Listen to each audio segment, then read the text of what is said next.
Rapprochez-vous si vous voulez. Hein. Par exemple, toi qui as la chaise, ceux qui ont la chaise peuvent se mettre plus devant. Comme ça, ceux qui sont derrière peuvent mieux s'installer. Sans toucher les photos, sinon je vous bousille la gueule. Non mais tu peux te lever quand même pour faire pousser la chaise, tu vas pas me la défoncer. C'est une chaise de designer, ça va pas bien. Si ça boule la chaise.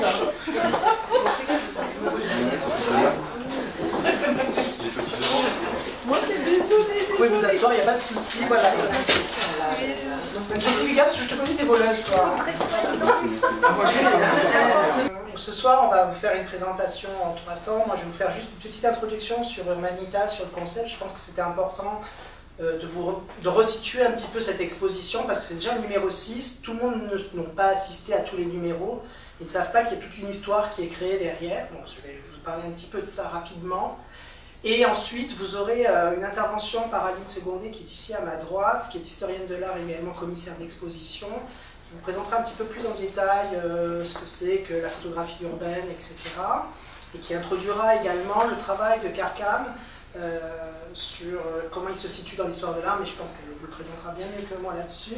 Pour terminer ensuite sur l'artiste lui-même, puisque officiellement on va garder le meilleur pour la fin, Carcam, donc, qui a voulu faire cette intervention avec tout ce que ça peut représenter en début quand on fait quelque chose, c'est-à-dire c'est la première fois qu'il va faire cette intervention-là, qui va présenter son travail, donc forcément c'est pas évident pour un artiste de parler de son travail.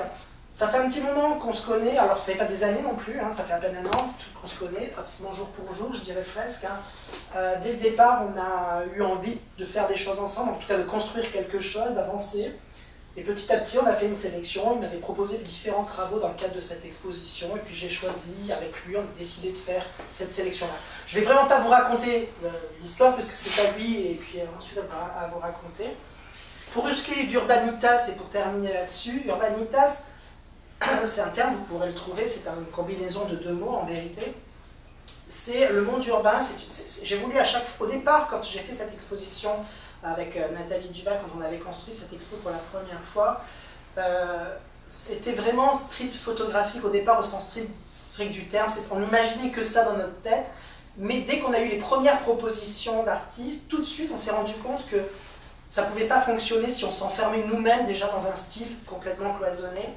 Et donc tout de suite on a dit non, on va rester sur l'urbain, et du coup nous on n'est plus parti sur les histoires de street photographie, et moi je parle de paysage urbain. D'ailleurs j'aime pas trop le terme de street photographie en lui-même, je préfère la notion de paysage urbain, me fait un peu plus voyager à titre personnel. Et c'est comme ça que cette histoire a été construite, et au fur et à mesure du temps, et les artistes, voilà, Laure a exposé déjà avec nous sur cette exposition-là, d'autres également, et c'est une histoire au fur et à mesure que j'essaye de faire. Au début, je la faisais 2 fois par an, maintenant je ne la fais plus qu'1 fois par an, parce que c'est une exposition qui est pour moi très importante, parce qu'elle retrace en vérité ce que j'adore dans la photographie à l'instant T. Et c'est vraiment pour moi des émotions quand je sélectionne les artistes sur cette exposition-là. C'est que j'ai une émotion particulière avec ça, et puis c'est des rencontres, et j'ai envie de les scénographier, de les mettre en scène, et de les présenter. C'est comme ça qu'un peu j'ai voulu que Urbanitas se fasse et soit. Et puis je veux aussi que ce soit une exposition très friendly, où les gens qui ne se connaissent pas, c'est-à-dire qu'il faut savoir quand même que les artistes ne savent pas ce qu'il va y avoir à côté d'eux, je ne leur montre rien, ils découvrent comme les visiteurs, ils découvrent de la même manière, et c'est aussi cette volonté-là, ils ne savent pas avec qui ils vont être associés, ils ne savent pas comment ils vont être, ils savent quand même un peu comment ils vont être scénographiés. Mais l'idée, c'est vraiment aussi qu'eux-mêmes se laissent émouvoir dans le lieu, dans la situation et de la mise en situation. Donc voilà un peu pour l'histoire d'Urbanita. Je vais laisser la place maintenant à Aline. Et puis, je vous souhaite une bonne continuation. Merci à vous. Merci. Pour travailler cette conférence, moi j'ai fait le choix de ne rien lire du tout sur l'artiste. C'est ce que je t'ai dit. Je voulais surtout pas connaître ses intentions. Moi, ce qui m'intéressait, c'était d'observer ses photographies et de voir en quoi ça résonnait dans la problématique de la photo urbaine et de la street photographie. Alors, moi, j'ai essayé de décomposer un petit peu mon propos de cette façon-là, c'est-à-dire, d'un côté, sa place dans l'histoire de la photographie, sa place à lui dans cette photographie de rue, et puis l'importance et la problématique des réseaux sociaux. Et on va voir pourquoi. Alors, il y a une expression que j'aime bien, c'est la street photographie comme photographie perdue. Parce qu'il me semble que pour faire de la photographie de rue, il faut que le photographe se perde. Et quand je regarde le travail de Carcam, je me dis qu'il y a cette idée d'errance, il y a cette idée d'un garçon qui se promène et puis qui saisit un moment et qui se raconte une histoire. Donc ça, c'est une des premières caractéristiques de la photo de rue, la photo urbaine, c'est comment je vais me raconter une histoire. L'autre caractéristique, c'est aussi généralement la présence humaine. Alors ce qui est intéressant dans la photographie de rue, c'est qu'on peut faire de la photographie de rue tout en n'étant pas dans la rue, en réalité. C'est pour ça que tu parlais de paysage urbain, et que justement, à travers ce travail-là, on se rend compte qu'on est bien dans quelque chose qui est plutôt de l'ordre du paysage urbain, mais où il y a toujours cette présence de l'humain. L'humain, il n'est pas toujours photographié, mais à travers les buildings, à travers la main humaine, on sent ce passage-là qui est tout à fait intéressant. Une valeur essentielle pour faire de la photographie de rue, de la street photographie, qui est non négociable, c'est l'absence de mise en scène. C'est là où les choses deviennent compliquées pour beaucoup de gens. C'est que la tentation de mettre en scène une photographie, et là il faut y résister. La photographie de rue n'est pas censée faire de la mise en scène. C'est un instant furtif qu'il faut savoir capter et se raconter une histoire. Plutôt que de figer un instant, c'est peut-être se réapproprier ce lieu. Donc ça, je pense qu'on est dans quelque chose, tu compléteras par la suite, mais il y a cette idée-là que tu racontes quelque chose qui t'appartient. Quand on regarde ces photos, on ne sait plus très bien où on est non plus. Et ça, c'est intéressant. Ensuite, la photographie de rue, elle correspond à plusieurs facteurs. Tu parlais de collectif, tu parlais d'exposition avec plusieurs artistes.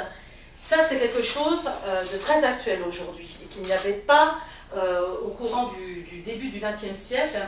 C'est l'idée de communauté. Alors aujourd'hui, on a un collectif que vous connaissez peut-être, le collectif Regard Croisé. Mais en fait, ces histoires de collectifs, ils se sont réunis il y a bien longtemps. Je pense notamment à Stockholm et à Shanghai. À Stockholm, il y a plein de photographes qui ont décidé de se réunir ensemble et de travailler sur l'urbain, de réfléchir sur la street photographie. À Shanghai, les artistes se sont réunis autour d'une personnalité qui est Daido Moriyama et qui a travaillé sur le chaos. Et ils ont établi toute une liste de photographes qui, selon eux, font vraiment de la photographie de rue. La notion de communauté, elle est extrêmement importante. La notion de collectif, le besoin de se rassembler et de réfléchir à cette problématique-là. Ça, c'est un des facteurs qu'on retrouve.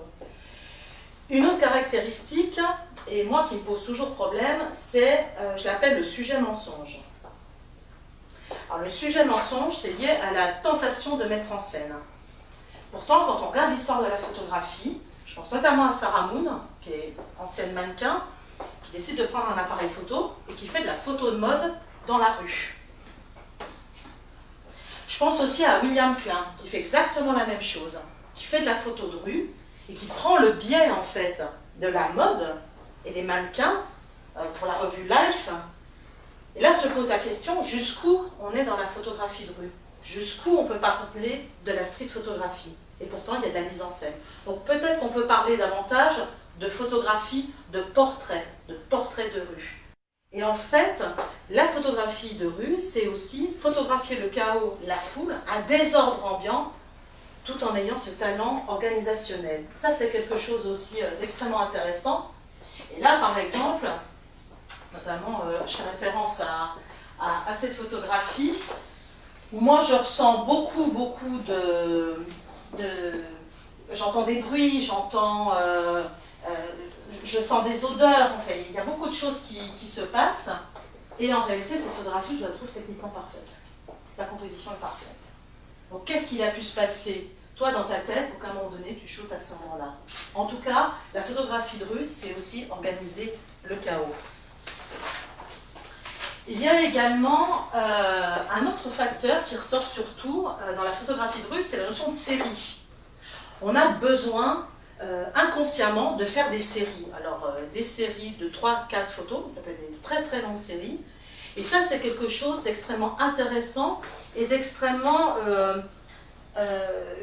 qui reviennent toujours. La série revient toujours, immanquablement.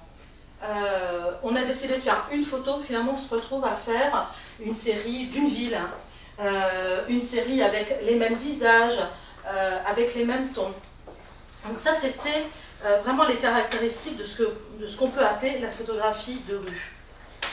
La photographie de rue, elle est née à la fin du 19e siècle, début 20e.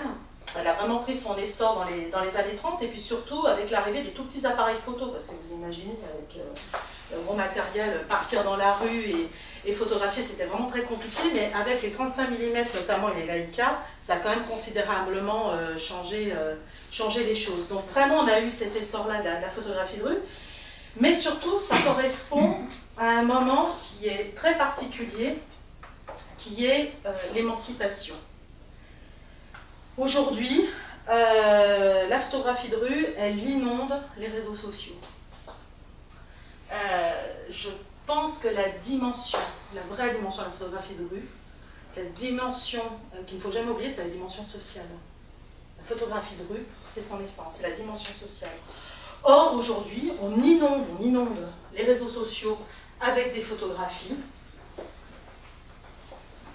qui ne portent pas forcément de message, qui sont posés là, comme ça, on ne sait pas trop. Par contre, il y a une course, ce que j'appelle au like. Il faut liker, on like. Ouais. Et ça va être intéressant de savoir pourquoi on like. Pourquoi, à un moment donné, on a besoin de se tourner vers les autres et pas d'aller chercher un ascendant vers ses proches. Mais pourquoi on va publier des photos et courir après les likes? Ce qui est intéressant, c'est qu'il y a des photographes qui utilisent les réseaux sociaux simplement en tant que vitrine publicitaire. C'est un moyen de faire découvrir leur travail, et c'est très bien, mais vous avez systématiquement quand même cette course de montrer 5, 6, 7, 8 photos et qui ne portent pas cette dimension sociale. C'est quelque chose à laquelle il faut toujours penser, cette dimension sociale. La dimension humaine aussi. Et quand je regarde ces photos, celle-ci, moi je ne sais pas où elle a été photographiée. Je n'ai aucune idée. Je ne suis pas persuadée que ça c'est une photographie qui a été prise dans la rue. Tu me diras, mais je ne suis pas persuadée de ça. Là, je ne sais pas du tout où je suis. Je vois une figure humaine qui passe, mais je serai incapable de l'identifier. Je ne sais pas si c'est un homme, je ne sais pas si c'est une femme. En tout cas, on sent ici l'intérêt pour l'homme, pour la personne, et c'est ça aussi qui est caractéristique de la street photographie. C'est la marque humaine. Et je crois aujourd'hui qu'on est vraiment inondé de clichés, où il y a une espèce de pot pourri, donc c'est toujours un petit peu compliqué encore de replacer la street photographie aujourd'hui, parce que la street photographie, elle a toujours été ignorée. Cherchez un manuel d'histoire de la photographie, cherchez la street photographie, ça n'existe pas. Mais vous savez pourquoi? Parce qu'aujourd'hui on est incapable encore de la définir. On est incapable de la replacer dans un contexte précis. Donc vous avez plein de livres sur Cartier-Bresson, plein de livres sur Viviane Meier, il y a une excellente exposition qui a été consacrée, mais il y a très peu de choses sur sa place dans l'histoire de la photographie, donc il y a beaucoup de travail. Je vous invite à faire un test, vous allez aller sur internet, vous allez chercher la page Wikipédia de la street photographie. C'est vraiment intéressant de voir comment elle est décrite. Je vais m'arrêter là, je vais laisser la place à toi, Carcam, peut-être pour me contredire, et puis que tu nous présentes ton travail, et puis peut-être que tu puisses nous éclairer aussi sur certaines photographies. Je vous remercie. Merci.